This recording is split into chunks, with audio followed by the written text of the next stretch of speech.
Bapa, terima kasih kalau malam ini hamba-Mu masih terus diberi kepercayaan. Sebelum kami beristirahat, kami ingin mendapat kekuatan yang baru, sehingga ketika kami istirahat, kami sudah tidak mikirin lagi beban kehidupan kami. Kami tahu bahwa Tuhan sudah memberikan solusi yang terbaik. Tuhan memberikan kelegaan lewat firman-Mu. Terima kasih Bapak, kami percaya bahwa setiap proses itu selalu mendatangkan kebaikan buat kami. Itu sebabnya kami harus rela untuk diproses, bukan lagi untuk memprotes atas proses kehidupan kami, karena kami tahu semua ujung-ujungnya itu akan mendatangkan kebaikan. Terima kasih ya Bapak. Biar kalau sebentar hamba-Mu menyampaikan kebenaran firman-Mu, urapi bibir lidah hamba-Mu, berkati setiap telinga yang mendengar, biar semua kemuliaan kembali kepadamu di dalam nama Tuhan Yesus yang percaya berkata amin. Ya, malam semuanya, ya malam ini saya akan berkhotbah tentang bagaimana proses bukan protes, ya. Berapa banyak kita ini lebih banyak protes ya daripada rela diproses. Kita percaya bahwa setiap kehidupan itu sebenarnya Tuhan tuh sudah berikan solusi yang terbaik. Malam ini kalau yang lagi diproses supaya tidak banyak protes, lebih baik belajar berserah. Saya sudah kasih tip kan, gampang. Kalau proses itu nggak usah protes, artinya saudara yang pertama berserah apa? Serahkan kekhawatiran. Siapa yang malam ini khawatir, berserahkan. Serahkan sama Tuhan, nanti Tuhan pelihara. Siapa yang khawatir tentang hidup rumah tangga, keuangan, semuanya, serahkan hidupmu, maka Tuhan bertindak. Siapa yang lagi letih lesu beban berat, serahkan letih lesu beban beratmu, maka Tuhan memberi kelegaan. Enak ya? Kita tinggal menyerahkan, Tuhan yang action. Ya, kita serahkan khawatir, Tuhan pelihara. Kita serahkan hidup, semua kehidupan kita dalam tangan Tuhan, Tuhan yang bertindak. Kita serahkan letih lesu beban berat, maka Tuhan yang memberikan kita kelegaan. Senyatanya kita nggak boleh protes. Nah, malam ini kita lihat dulu di Amsal, ya. Amsal 33 ayat 11 sampai 12, ya. Kita percaya bahwa setiap proses didikan itu pasti mendatangkan kebaikan, ya, karena proses itu selalu mendatangkan kebaikan buat saudara dan saya. Amsal 3 ayat 11 sampai 12. Hai anakku, janganlah engkau menolak didikan Tuhan, ya. Hari ini kalau orang protes itu berarti menolak didikan Tuhan. Sementara ini satu perintah buat kita nggak boleh protes. Kalau orang protes sekali lagi kita sedang menolak didikan Tuhan. Yang kedua, dan janganlah engkau bosan akan peringatannya. Yang kedua, kalau proses itu bukan protes, kita nggak akan pernah bosan. Senyatanya proses itu salah satu bentuk peringatan kita, peringatan Tuhan buat saudara dan saya. Makanya kita jangan bosan. Kalau Tuhan memperingatkan kita berulang kali lewat proses, lewat masalah yang sedang saudara dan saya jalani, itu pasti tujuannya untuk mendatangkan kebaikan. Makanya kita hari ini jangan pernah bosan, jangan pernah menolak didikan Tuhan. Apapun yang terjadi, Tuhan itu tetap punya kebaikan buat kita semua. Makanya nggak boleh protes ya. Jadi nggak boleh nolak didikan. Jangan bosan akan peringatannya. Hari ini engkau belum selesai dengan proses kehidupan itu karena Tuhan sedang memperingatkan kita berulang kali. Mungkin banyak ibu-ibu yang tadinya ya suka jengkel, suka marah, ya, suka emosi, kita ndak bisa penguasaan diri dengan baik, buah-buah rohnya nggak kelihatan. Walaupun saudara sudah jadi orang Kristen sejak lahir, ya, tapi nggak pernah ada buahnya. Saudara mungkin hari ini hidupmu sukses hanya secara materi, tapi kalau hidupmu nggak pernah berbuah secara rohani, maka Tuhan itu nggak pernah puas lihat kehidupan saudara dan saya. Makanya Dia izinkan proses supaya kehidupan kita ini berbuah, ya. Jadi yang pertama, jangan menolak menolak didikan Tuhan, siapa yang lagi dididik Tuhan, sakit Bu Eli, enggak apa-apa, jalani aja, jangan bosan. Yang ke-12, karena Tuhan memberi ajaran kepada yang dikasihinya seperti seorang ayah kepada anak yang disayangi. Jadi yang ketiga, jangan pernah menyerah. Apapun terjadi, sampai mungkin kita berdarah-darah hari ini dengan didikan, kita diperingatkan, kita hari ini ngalami keadaan yang tidak mudah, jangan pernah menyerah, karena ini cuman ajaran, salah satu bentuk cintanya Tuhan, sayangnya Tuhan kepada kita yang dikasihi seperti kepada seorang ayah kepada anak, itu salah satunya, yaitu tadi dengan proses. Ada didikan, ada ajaran, ya jangan pernah menolak didikan, jangan pernah bosan akan peringatannya. Mungkin ini lebih berat lagi Bu, rasanya bukan dididik, bukan hanya diperingatkan Bu Eli, sudah seperti dimasukkan dapur api. Jangan pernah menyerah. Proses itu memang tidak enak di awal, tapi kalau kita tidak banyak protes, kita akan melihat bagaimana bentuk cinta kasihnya Tuhan akan terjadi buat kehidupan saudara dan saya. Kenapa kita waktu di proses kita tidak melihat kebaikan Tuhan? Karena kita protes, karena kita menolak, ya kita marah, kita hari ini bosan diperingatkan sehingga kita marah sama Tuhan. Kita lari dari prosesnya Tuhan, kita keluar dari prosesnya Tuhan, kita ciptakan jalan hidup kita sendiri sehingga kita tidak lihat kebaikan bentuk cinta kasihnya Tuhan. Kenapa? Karena kita keluar dari prosesnya Tuhan. Kita protes dengan prosesnya Tuhan. Maka 3 hal. Hari ini proses itu bukan protes. Yang pertama yaitu jangan pernah menolak didikan Tuhan. Yang kedua, jangan bosan.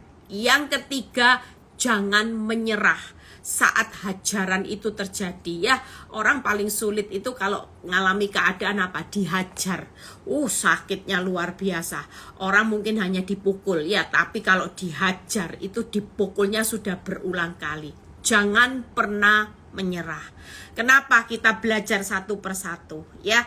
Jadi malam ini kita tahu kalau siapa yang lagi dalam prosesnya Tuhan, ndak usah marah, ndak usah protes, sudah nikmati aja.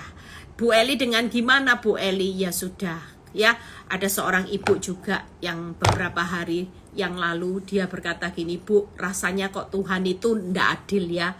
Kenapa ya Bu, kok Tuhan itu kelihatannya hidup saya yang jadi orang benar ya, sementara orang yang nyakiti saya itu kelihatannya hidupnya enak. Saya ini diproses Tuhan itu bukan hanya satu, mungkin Bu Eli enak cuman satu suami, tapi saya Bu, suami ya iya, keuangan ya iya, anak-anak ya iya, coba Bu, sakit penyakit ya iya, komplit paketnya. Saya cuman berkata buat ibu ini, Bu, tetap percaya, ndak usah banyak protes dan bersungut-sungut. Memang kelihatannya ndak mudah. Ayub itu ngalami semua diproses, semua aspek. Tapi Tuhan pernah ndak menghancurkan hidup Ayub? Walaupun proses hidupnya Ayub itu paketnya lengkap. Mungkin ibu ndak selengkap Ayub. Ayub diambil anaknya mati semua, hartanya ludes, habis gitu penyakit, belum lagi istrinya sudah juga mengutuki dia. Nah itu ndak gampang saudara. Tapi pernah nggak kita lihat dari prosesnya Ayub, hidup yang begitu berat, dididik, bukan hanya dididik, diberi teguran banyak hal, setelah itu dihajar di tengah hidupnya saleh. Tapi sekali lagi kita tidak pernah melihat waktu Ayub hari ini bisa menjalani keadaan hidup yang sulit tanpa protes. Di situ Tuhan memberikan bentuk cinta sayang, kasihnya Tuhan kepada Ayub, di mana Ayub diberkati 2 kali lipat. Semua yang hilang dikembalikan, bahkan Ayub melihat kebahagiaan sampai anak cucu. Sama malam ini yuk kita lihat kenapa kita hari ini jangan menolak didikan Tuhan. Lihat ya, buka Yesaya 48 ayat 17. Yesaya 48 ayat 17. Kita baca. Beginilah firman Tuhan penebusmu yang maha kudus Allah Israel. Akulah Tuhan Allahmu yang mengajar engkau tentang apa yang memberi faedah, yang menuntun engkau di jalan yang harus engkau tempuh. Lihat ya, kita percaya bahwa kehidupan yang kita alami hari ini, sekalipun hidup ini berat, lihat, Tuhan Allah Israel, akulah yang mengajar engkau. Tapi waktu kita dihajar, jangan pernah protes. Memang tidak enak. Kenapa? Karena firman Tuhan jelas berkata, hajaran Tuhan itu salah satu bentuk cinta kasihnya. Karena yang pertama yaitu memberi keuntungan. Yang kedua, proses itu menuntun saudara dan saya di jalan yang benar. Yang ketiga, ayat 18, sekiranya engkau memperhatikan perintah-perintahku. Artinya yang ketiga, supaya proses itu menjadikan kita pelaku firman. Sekali lagi, jangan pernah menolak didikan Tuhan. Hari ini kenapa? Karena di dalam pemikiran Tuhan, proses itu bukan membuat hidupmu hancur. Tuhan punya pemikiran untuk memproses Ayub bukan hancur, tapi Tuhan sudah punya pemikiran yang sama hari ini juga buat saudara yang lagi ngalami proses. Tuhan berkata malam ini, proses itu senyatanya memberi keuntungan, jadi tidak usah protes.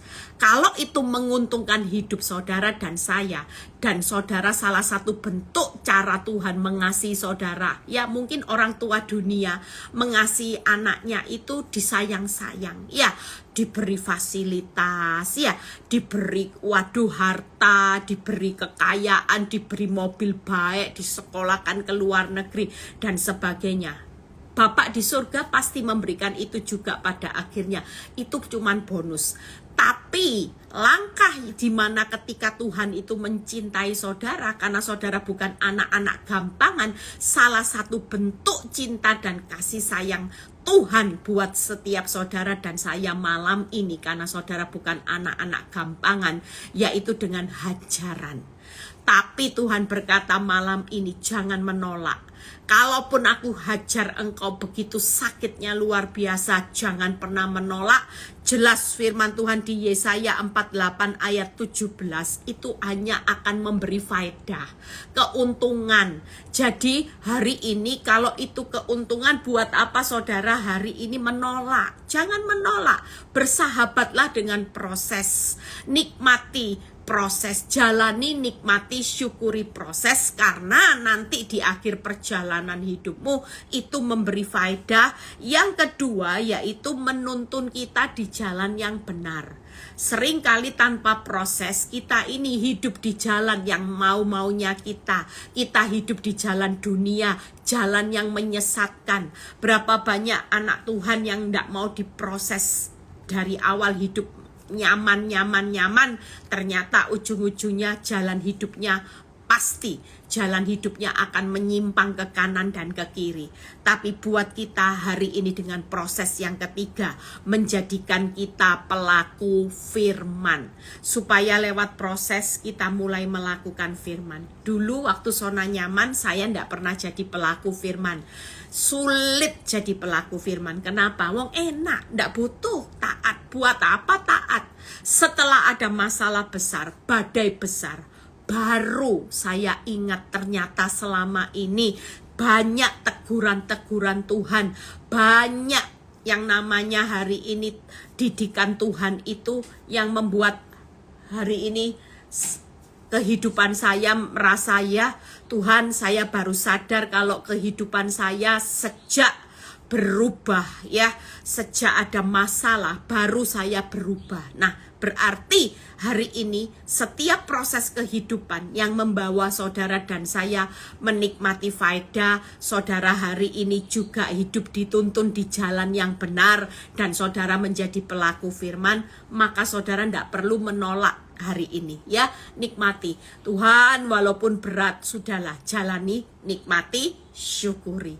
Apapun proses, jangan protes, karena semuanya nanti memberi faedah. Saudara akan melihat jalan yang benar itu lewat proses. Saudara akan jadi pelaku firman, bukan jadi orang abu-abu. Makanya hari-hari ini sangat bahaya. Pastikan saudara jadi orang Kristen. Kalau saudara baca kitab Wahyu, orang yang ndak putih, yang ndak hitam, abu-abu, itu akan dimuntahkan. Makanya ketika kita jadi orang Kristen, kita perlu berjaga-jaga. Kalau kita meninggal dunia, ya terus kita dimuntahkan karena kita dalam posisi abu-abu, karena kita sering kali tidak melakukan perintahnya Tuhan, kita sering kali tidak hidup di jalannya, kita akan punya resiko besar. Lebih baik kita ngalami dihajar di dunia ini, tapi kita menikmati kekekalan. Daripada nyaman, nanti Tuhan bilang gini, enyahlah, aku ndak kenal engkau, hai pembuat kejahatan, karena aku sangat muak melihat hidupmu. Selama ini engkau memuliakan aku, tapi itu hanya tipuan belaka. Senyatanya engkau bukan orang yang putih, tapi engkau orang yang abu-abu. Dosa dijalani, ya, dosa dijalani, pelayanan dijalani, pelayanan jalan, selingkuh jalan, ya. Ada banyak orang yang menjalani kehidupan hari-hari ini mempermainkan Tuhan. Pelayanan jalan, konseling jalan, tapi lihat film pornografi. Ya, ada orang yang mungkin hari ini saudara jadi konseling mulut. Kalau hari Minggu, Bu, saya konseling pranikah. Tapi setelah hari Minggu, Senin, mulut saudara dipakai untuk apa? Memuliakan iblis atau memuliakan Tuhan? Berapa banyak orang benar yang hari ini tidak bisa konsisten, sukanya maki orang, sukanya menfitnah orang. Jaga hatimu, disuruh jaga hati, ya nggak bisa. Sukanya iri hati, panas hati, sakit hati, kecewa. Sehingga Tuhan itu lebih suka saudara dididik supaya saudara mulai sadar. Peringatannya saudara mulai dengar, ya. Itu yang pertama, jangan pernah menolak didikan Tuhan. Yang kedua, jangan pernah bosan akan peringatannya. Lihat, kenapa sih Tuhan itu berikan proses, tidak berhenti-berhenti? Tuhan suka proses daripada hasil. Kenapa? Justru waktu kita diproses, kita ini akan menjadi satu tunas yang bertumbuh. Lihat ayatnya di Mazmur 92 ayat 14 sampai 15, ya. Kalau saudara baca di Mazmur 92 ayat 14 sampai 15. Mereka yang ditanam di bait Tuhan akan bertunas di pelataran Allah kita. Mereka yang ditanam, kita semua ini ditanam bukan di baitnya dunia, tapi di baitnya Tuhan, supaya bertunas. Kalau hari ini kita belum ada tunas-tunas, ya, kita hari ini tidak punya tunas, maka kita hari ini, percayalah, proses itu akan membuat saudara dan saya bertunas. Makanya jangan bosan kalau Tuhan peringatkan saudara lewat masalah, lewat proses. Itu salah satu supaya kita bertunas. Lihat ayat 15. Pada masa tua pun mereka masih berbuah, menjadi gemuk dan segar. Standar yang Tuhan mau ketika kita ditanam di pelataran bait Allah itu 3 hal: bertunas, berbuah, tetap gemuk dan segar di masa tua. Seringkali ketika kita sudah selesai zona nyaman, saudara tidak bisa tunas, ini tidak bisa berbuah lebat. Saudara juga tidak bisa gemuk dan segar sampai tua. Ada berapa banyak ketika zona nyaman terjadi, yang tadinya sudah kelihatan bertunas, mati akibatnya. Yang Tuhan mau harapkan, yuk hari ini kita mengerti kenapa sih teguran demi teguran itu terjadi sampai hari ini lewat proses, lewat masalah yang terjadi, supaya kita bertunas di pelataran baitnya Allah, supaya kita berbuah, supaya kita tetap gemuk dan segar sampai masa tua. Kita tetap menghasilkan buah-buah, kita tetap berdampak buat kerajaan Allah. Kita bukan jadi orang Kristen yang jadi batu sandungan, pecundang, atau kita pemberontak ya. Kita bukan jadi orang Kristen seperti ini, pendusta, tapi kita jadi orang benar hari ini. Pastikan dengan teguran yang hari ini Tuhan izinkan berulang kali, Tuhan menegur hidup saudara supaya kita bertunas, berbuah, dan tetap gemuk dan segar di masa tua. Jadi perlu protes enggak? Tuhan, kenapa aku sudah taat, aku sudah baca firman, aku sudah melayani Tuhan, kok prosesnya enggak berhenti-berhenti? Kenapa Tuhan? Enggak usah banyak tanya, enggak usah tanya mengapa, kenapa ini sampai terjadi. Sudahlah, jangan pernah hari ini engkau menolak didikan Tuhan, dan jangan bosan akan peringatannya. Kalau sampai hari ini bentuk peringatan Tuhan itu terjadi buat saudara dan saya, percayalah Tuhan lagi mengupgrade, memaksimalkan tunas, supaya ya saya bersyukur lewat proses kehidupan saya jadi gembala di PD Victory. Hari ini Victory itu sudah lihat tunas-tunas. Ada banyak tunas-tunas wanita yang hebat, yang kokoh ya. Saya kemarin pelayanan di Makassar, saya juga bersyukur buat respon di Makassar ya. Bahkan ada seorang ibu yang jauh loh dari Palangkaraya. Di mana saya aja nggak tahu. Hari itu datang ya ke Makassar, waktu dia tahu PD Victory hari ini onsite di Makassar, dia kebetulan lagi sekolah di sana, dia hadir.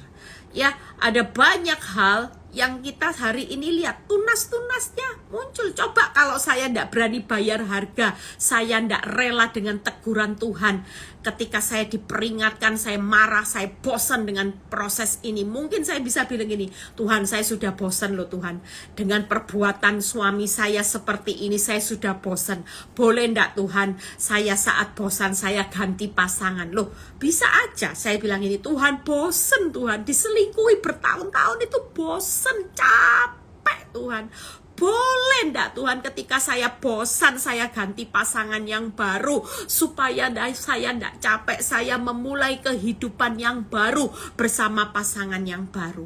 Kalau itu saya lakukan di tahun kelima, saya sudah punya rencana untuk bercerai, maka hari ini ndak ada tunas-tunas di PD Victory.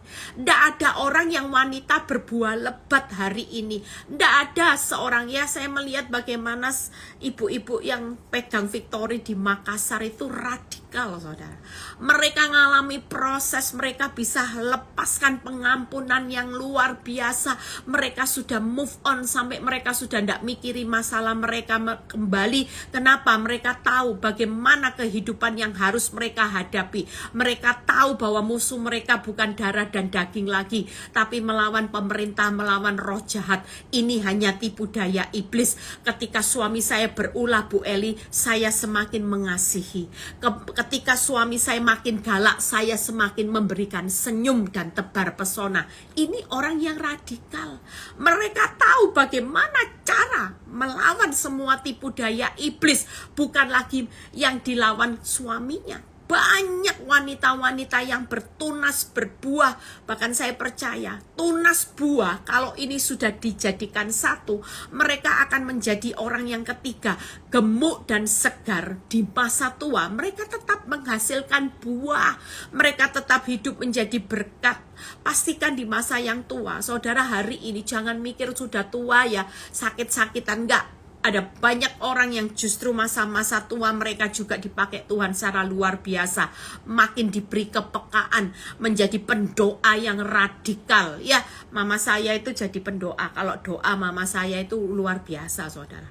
Saya aja nggak bisa doa seperti mama saya. Mama saya itu kalau doa itu sampai, mama saya itu teriak, sampai bahasanya kenceng, pagi jam 5 dia sudah bangun, doain ya satu persatu disebut namanya.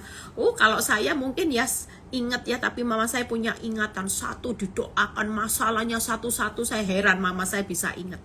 Ini salah satu bentuk kalau kita hari ini tidak pernah bosan akan peringatan demi peringatan. Sudah jalani aja, jangan bosan. Tidak usah bilang capek Tuhan, capek aku Tuhan, tidak usah. Orang yang capek itu protes, orang yang capek itu bosan akan peringatan Tuhan. Nah senyatanya peringatan Tuhan itu baik buat saudara, supaya kita bertunas, supaya kita berbuah, supaya kita tetap jadi gemuk dan segar di masa tua. Percayalah, kalau di masa tua kita tetap gemuk dan segar, percayalah, anak-anak kita juga pasti gemuk dan segar. Tidak akan keturunanmu loyo, saudara. Orang yang sampai masa tuanya hidupnya bisa gemuk dan segar, dia tetap berbuah, dia tetap jadi berkat. Anak cucunya pasti ikut gemuk dan segar. Nggak mungkin kering kerontang, hidup dalam meminta-minta. Nggak, orang gemuk dan segar itu pasti memberi pinjaman. Orang gemuk dan segar itu hidupnya pasti menikmati kebahagiaan seperti Ayub, melihat kebahagiaan sampai 4 keturunan. Orang yang gemuk dan segar di masa tua itu pasti panjang umur, saudara. Hidupnya pasti tidak akan sakit-sakitan, tapi hidup damai sejahtera. Lihat ya, kalau orang tua panjang umur dan hidupnya sehat, itu pasti di masa muda dia sudah diproses Tuhan habis-habisan. Makanya dia bisa bertunas, dia bisa berbuah lebat, sampai masa tua dia bisa gemuk dan segar, melihat keturunan gemuk dan segar sampai berapa keturunan. Makanya hari ini siapa yang kepingin di masa tuanya gemuk segar, lihat keturunannya juga gemuk dan segar. Kalau sampai hari ini diproses Tuhan, tidak usah protes. Jangan bosan, jangan bilang capek mau bunuh diri, itu ruginya besar. Ini semua menguntungkan saudara, percayalah. Kalau kita bertunas, kita berbuah lebat, maka sampai masa tua, bayangin kita gemuk segar. Berkat Tuhan itu mengalir secara luar biasa. Jadi jangan pernah bosan. Kalaupun sampai masa tua hari ini kau tetap dapat teguran, sudah jalani aja. Wong ujung-ujungnya gemuk dan segar. Ujung-ujungnya memberi faedah keuntungan. Kalau hidupmu di jalannya Tuhan, hidupmu jadi pelaku firman, maka ndak ada yang dirugikan. Engkau akan menikmati berkat orang benar.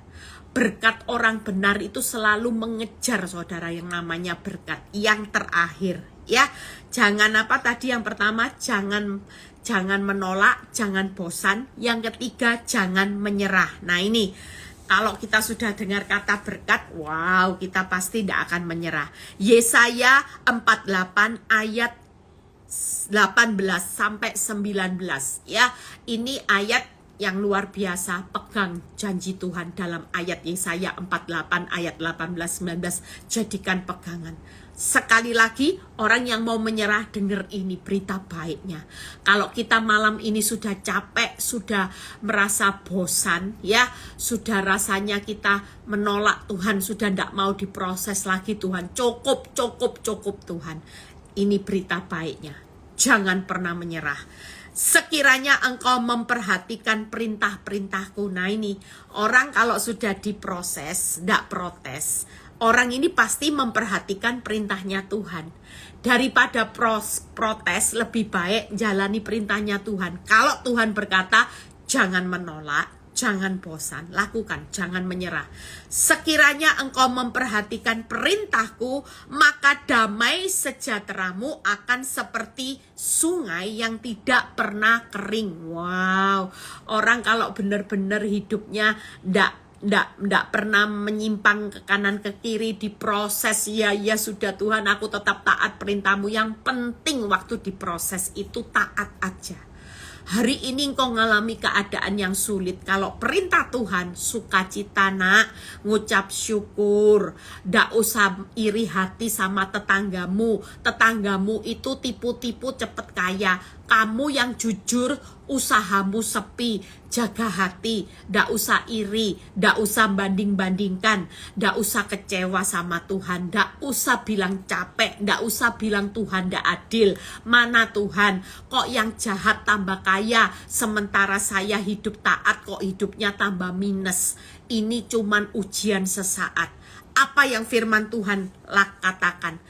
Ikuti aja perintahnya. Kalau Tuhan berkata, jangan iri, ndak usah iri hati. Sukacita, sukacita. Maka damai sejahteramu akan seperti sungai yang tidak pernah kering. Orang tetanggamu kaya, tapi hidupnya di jalan yang salah. Apa artinya? Ndak pernah punya damai. Makanya banyak orang sekalipun kaya sulit tidur, sekalipun kaya depresi, kaya tiba-tiba kena penyakit kanker. Kenapa? Karena tidak pernah damai. Sementara kita hari ini hidup mungkin cukup, ya mau ada beli ini cukup, besok mau makan ya cukup. Tapi karena saudara taat dengan perintah Tuhan, hidup cukup, tidak serakah, saudara bisa tidur dengan damai sejahtera. Pasti kita gemuk segar, kita pasti panjang umur, kita pasti makan enak, tidur enak. Berapa banyak ya, saya sampai kemarin waktu saya dikitek sama mbak saya itu bilang gini, mbak kita kan ke rumah saya itu, dia bilang gini, Bu, ternyata saya baru tahu ya, setelah saya selidiki beberapa customer saya yang kaya-kaya ya, ternyata saya dulu berpikir orang kaya itu enak. Ternyata enggak loh Bu, saya tuh dengar curhatan orang-orang yang bilang gini, siapa yang bilang kaya itu enak, damai sejahtera? Enggak, saya kaya ya enggak damai. Kaya uang itu enggak bisa beli semuanya, dia bilang ya. Kaya tapi besok divonis kanker stadium akhir, uang enggak bisa beli untuk obat bisa selesai kanker.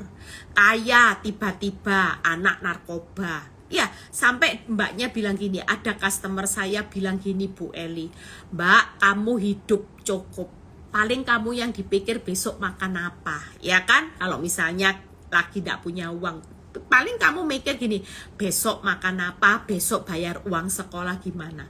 Tapi sementara orang kaya, Mbak, mikirnya apa? Besok bayar bunga, ndak punya uang, tiba-tiba anak narkoba, tiba-tiba anak seks bebas, tiba-tiba divonis kanker. Apakah uang bisa beli semua kebahagiaan? Nggak bisa. Tapi kalau kita hari ini sadar akan firman Tuhan, kuncinya kalau mau tidur enak, makan bakso kayak steak, harus memperhatikan perintahnya Tuhan, otomatis damai sejahtera. Lah saudara hari ini ikut Kristus, tapi saudara suka maki orang. Saudara ikut Kristus, tapi saudara tipu orang. Kira-kira saudara punya damai sejahtera yang dari Tuhan enggak? Enggak. Senyatanya kalau kita benar-benar jadi orang Kristen yang konsisten, taat aja diproses enggak apa-apa. Yang penting ikuti perintahnya Tuhan. Percayalah, nanti enggak perlu obat tidur. Tidur itu loh bisa ngorok-ngorok saudara. Saya tuh enggak tahu beberapa saat ini ya, setiap kali duduk di mobil, di pesawat, tidur terus bawaannya. Tidur aja, saya tuh sampai gini, Tuhan, saya ini sekarang kok tambah tidur, gampang tidur. Saya percaya, kalau secara akal, orang punya masalah seperti saya, bisa enggak tidur ngorok-ngorok, makan enak? Enggak bisa saudara. Tanya kemarin di Makassar, saya diajak makan sup ya, supnya enak saudara. Makan saudara. Walaupun panas tempatnya, tapi tidak mengurangi kenikmatan. Kenapa? Karena hati ini penuh damai. Tuhan jelas berkata, damai sejahteramu itu seperti sungai yang tidak pernah kering. Orang kalaupun ada punya damai sejahtera, pasti sehat. Tapi kalau orang tidak punya damai, hidupnya hanya takut, khawatir, takut ini, khawatir ini, pasti tidak lama kena penyakit, nanti divonis kanker saudara. Berapa banyak orang tiba-tiba sehat divonis kanker? Kenapa? Karena hidupnya banyak khawatir, banyak takut. Tapi kalau kita menjalankan perintah Tuhan, saya tidak pernah takut saudara. Saya selalu damai. Kenapa? Saya cuma bilang gini, orang yang taat sama perintahnya Tuhan, Tuhan berikan damai. Lihat apa yang Tuhan sediakan. Dan kebahagiaanmu akan terus berlimpah seperti gelombang-gelombang laut yang tidak pernah berhenti. Keren ya, orang taat perintahnya Tuhan dikasih kegembiraan. Bahagianya itu berlimpah. Siapa yang kepingin bahagia, sekalipun keuanganmu minus, suamimu belum pulang, tapi tetap damai, tetap bahagia, berlimpah. Nggak usah bingung, nggak pulang, nggak usah dicari. Sudah, kalau memang handphone dimatikan, ya ada seorang ibu, jam 2 malam, saudara. Dia keluar rumah, cari suaminya. Sampai dia bilang gini, Bu, saking hun-hunnya saya ya Bu, saya keluar Bu, cari ke tempat-tempat dugem Bu, pakai daster. Saya bisa bayangin. Terus dia bilang, saya itu nyetir mobil ya Bu, saya itu sampai lupa dasteran sama roll-rollan rambut ini masih ada di kepala. Begitu dia masuk diskotik, satpam itu langsung prit gitu. Saya sampai dicerita itu, saya itu ya lucu juga. Saya bisa bayangin ya, ibu ini pasti pakai sandal, pakai baju kebesaran daster batik ya, terus rambutnya di roll, masuk tempat dugem. Mungkin satpam itu kalau kasih semprit ya, ibunya bilang gini, mungkin dikira saya ini pasien rumah sakit jiwa. Saya bisa bayangin. Makanya ibu-ibu, kalau suamimu sudah tidak bisa dihubungi, tidak bisa ditelepon, tidak usah sampai dicari ke diskotik. Hun-hun lagi ya, memalukan loh saudara ya. Sekarang tidak usah. Gimana caranya supaya saudara tetap damai, bahagianya Tuhan dikasih? Ya ini, taat aja sama perintahnya Tuhan. Sudahlah, damai sejahtera. Anggap ini sebagai proses didikan. Pukulannya Tuhan yang belum selesai. Nggak usah bingung. Anggap suamimu ini alatnya Tuhan yang masih dipakai untuk mendidik, menegur hidupmu supaya hidupmu supaya gemuk, segar, berbuah lebat. Itu aja yang dipikir. Jadi gimana Bu Eli? Ya sudah, doakan, nggak usah dikutuki, nggak usah dimaki nanti pulang, supaya taat sama perintah Tuhan, supaya saudara damai, saudara bisa menikmati kebahagiaan yang berlimpah-limpah. Lihat ayat 9. Maka keturunanmu akan seperti pasir, anak cucumu seperti kersik banyaknya, nama mereka tidak akan dilenyapkan atau ditiadakan dari hadapanku. Ayat ini membuat saya mulai sadar saudara. Saya waktu baca ayat ini, saya bilang gini, Tuhan tuh luar biasa. Hanya modal taat, saudara sudah menjarah semua berkatnya Tuhan loh. Apa berkatnya Tuhan? Damai sejahtera, kebahagiaan berlimpah. Yang ketiga, anak cucunya selalu ada di hadapan Tuhan. Nama mereka tidak pernah dilenyapkan. Bayangin saudara, mungkin saudara waktu meninggal, saudara ndak ninggalin sesuatu buat anak-anak. Kira-kira Tuhan lupa ndak? Firman ini jelas berkata loh, nama mereka tidak akan dilenyapkan. Saya tuh ngomong sama Tuhan, kalau saya tuh taat ya Tuhan, ndak pernah nuntut suami saya cerai. Saya tetap setia sama suami yang ndak setia. Saya tetap taat sama perintah. Saya tuh bisa bayangkan Jennifer, Christopher, Sharon, nama ini ndak akan pernah dilenyapkan. Selalu ada di hadapan. Mungkin saudara mati, ndak tinggal harta yang berlimpah. Tapi kalau nama anak saudara itu ada di dalam pikirannya Tuhan, di hadapan Tuhan, Tuhan selalu ingat anak-anak saudara ada di hadapan. Walaupun saudara ndak ninggalin harta yang berlimpah-limpah, mereka tetap gemuk segar ndak? Oh jelas. Mereka tetap gemuk dan segar. Kenapa? Karena Tuhan yang berjanji selalu mengingat mereka. Nama-nama mereka selalu diingat ada di hadapan Tuhan. Jelas. Tuhan juga akan memberikan yang namanya damai sejahtera, kebahagiaan. Semuanya itu pasti akan diberikan sampai anak cucu. Itu sebabnya hari ini jangan pernah menyerah. Keturunanmu diberkati, damai sejahteramu tidak pernah kering, kebahagiaanmu berlimpah. Malam ini buat orang yang lagi ngalami masa-masa yang sulit, jangan pernah lari dari didikannya Tuhan. Ini cuman ujian. Jangan pernah menolak, ya. Jangan bosan, jangan pernah menyerah. Kenapa? Karena ketika kita hari ini tidak menolak, kita ini hari ini menikmati keuntungan nanti. Ini faedah. Ujian itu buat saudara, proses itu menguntungkan. Saudara ada di jalan kebenaran, saudara jadi pelaku firman. Saya review ya. Yang kedua, jangan bosan, tidak usah capek, tidak usah marah, tidak usah protes.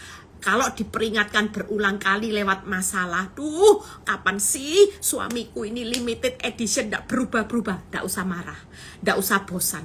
Ya, mungkin keuanganmu hari ini masih diproses sama Tuhan, tidak usah bosan, nikmati aja. Supaya apa?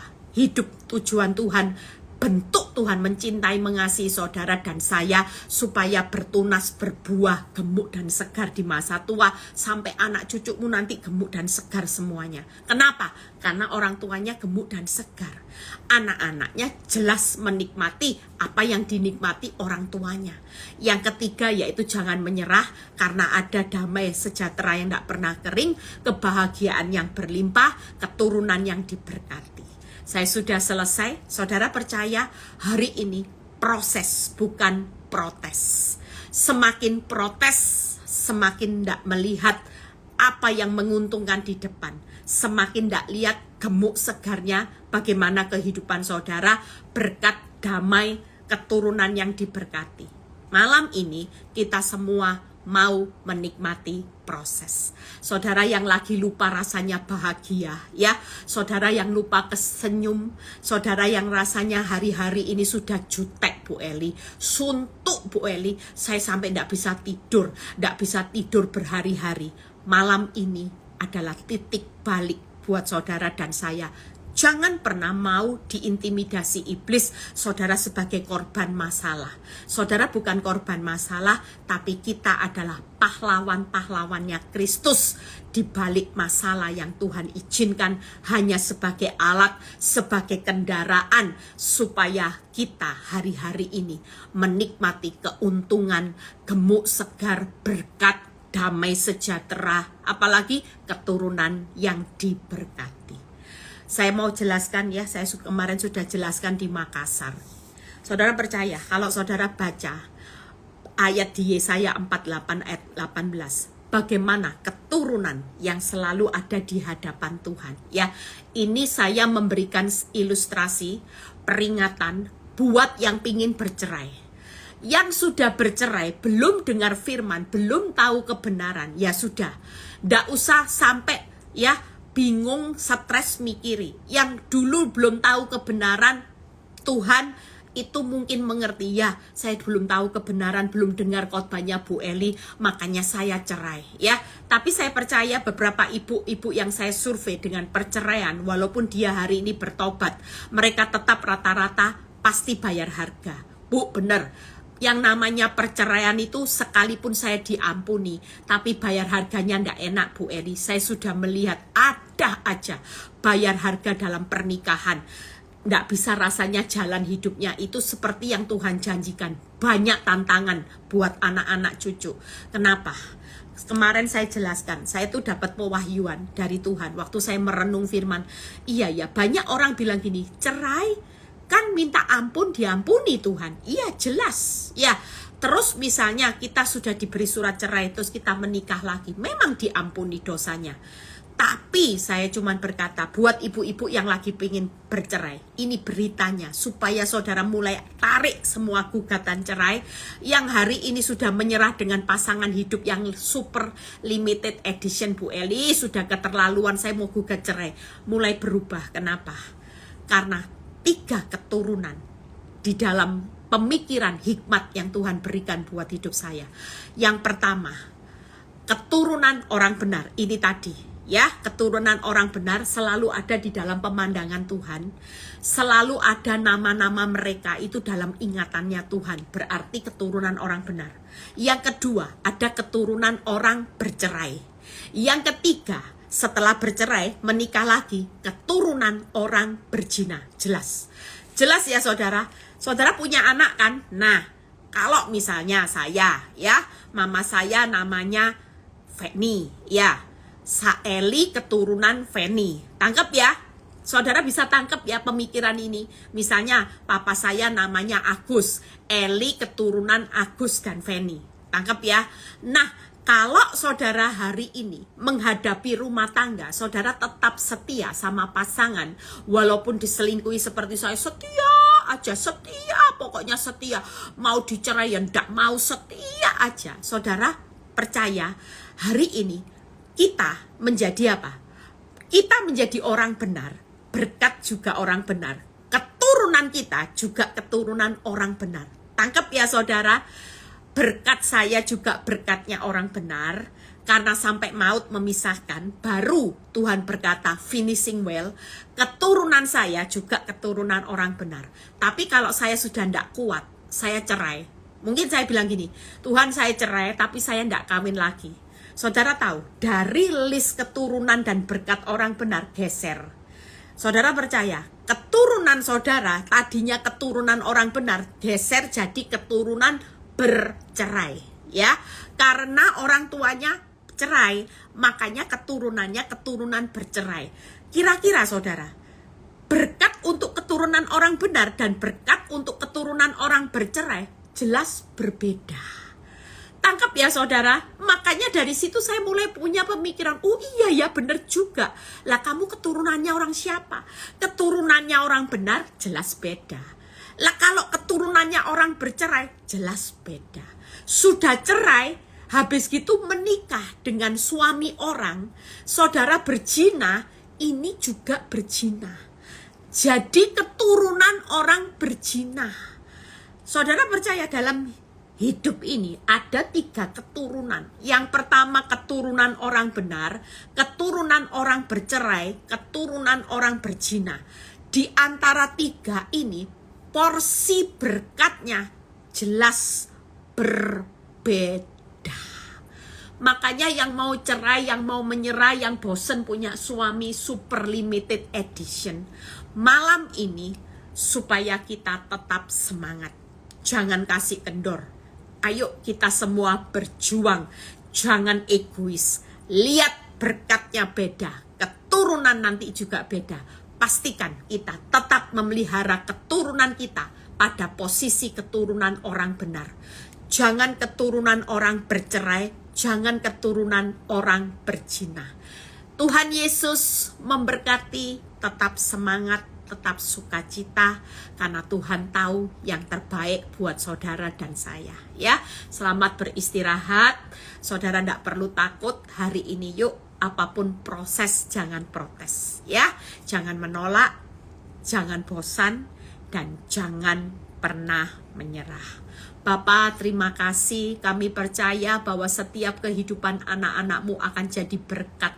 Kami tidak akan pernah takut menghadapi proses. Kami justru hari ini tetap menikmati prosesnya Tuhan, karena kami tahu pada akhirnya Engkau sudah menyediakan kebahagiaan berlimpah, damai sejahtera yang tidak pernah kering, dan keturunan yang diberkati. Terima kasih Tuhan Yesus. Kalau sebentar kami mau beristirahat, biar kami menerima berkat Tuhan yang dicintai. Pada waktu tidur kami menerima berkat Abraham, berkat Ishak, Yakub, menyertai saudara. Damai sejahtera Allah Bapa, Putra, dan Roh Kudus menyertai saudara dan saya mulai saat ini sampai Maranatha Tuhan Yesus datang kedua kali. Yang diberkati dan percaya berkata amin. God bless semuanya. Selamat beristirahat.